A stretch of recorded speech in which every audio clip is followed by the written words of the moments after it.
देश और दुनिया की हर खबर से जुड़े रहने के लिए वार्तालाप टीवी को अभी सब्सक्राइब करें और हाँ, बेल आइकन दबाना ना भूलें। अब हर खबर आपके फोन पर।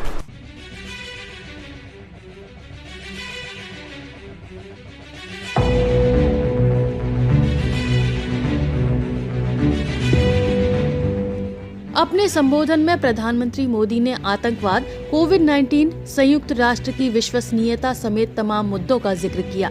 उन्होंने अफगानिस्तान की भी बात की, जिस पर अब तालिबान का कब्जा है।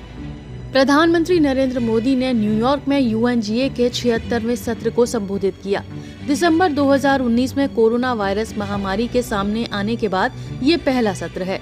अपने संबोधन में प्रधानमंत्री मोदी ने आतंकवाद, कोविड-19, संयुक्त राष्ट्र की विश्वसनीयता समेत तमाम मुद्दों का जिक्र किया। उन्होंने अफगानिस्तान की भी बात की, जिस पर अब तालिबान का कब्जा है। उन्होंने कहा कि ये सुनिश्चित किए जाने की जरूरत है कि अफगानिस्तान की सरजमी का इस्तेमाल आतंकवाद फैलाने और आतंकी हमलों के लिए न हो। प्रधानमंत्री नरेंद्र मोदी ने कहा कि जो देश आतंकवाद को पॉलिटिकल टूल के रूप में इस्तेमाल कर रहे हैं, उन्हें ये समझना होगा कि आतंकवाद उनके लिए भी उतना ही बड़ा खतरा है। इसलिए ये सुनिश्चित किया जाना बहुत जरूरी है कि अफगानिस्तान की धरती का इस्तेमाल आतंकवाद फैलाने और आतंकी हमलों के लिए न हो। हमें सतर्क रहना होगा कि यहाँ की नाजुक स्थिति का कोई देश अपने स्वार्थ के लिए एक टूल की तरह इस्तेमाल न करे। उन्होंने कहा कि मैं उस देश का प्रतिनिधित्व कर रहा हूँ जिसे मदर ऑफ डेमोक्रेसी का गौरव हासिल है। ये भारत के लोकतंत्र की ताकत है कि एक छोटा बच्चा जो कभी रेलवे स्टेशन के टी स्टॉल पर अपने पिता की मदद करता था, वो आज चौथी बार भारत के प्रधानमंत्री के तौर पर UNGA को संबोधित कर रहा है।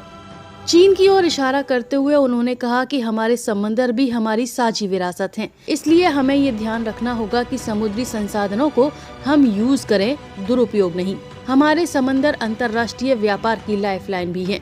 इन्हें हम विस्तारवाद और बहिष्करण की दौड़ से बचाकर रखना चाहते हैं।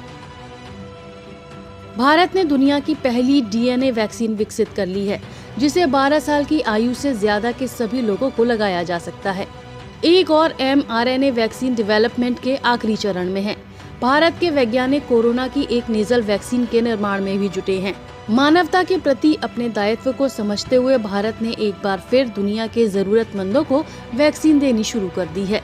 उन्होंने कहा कि मैं आज दुनिया भर के वैक्सीन मैन्युफैक्चरर्स को आमंत्रित करता हूं। उन्होंने कहा कि आज विश्व का हर छठा व्यक्ति भारतीय है। जब भारतीयों की प्रगति होती है तो विश्व के विकास को गति मिलती है। जब भारत बढ़ता है तो दुनिया बढ़ती है।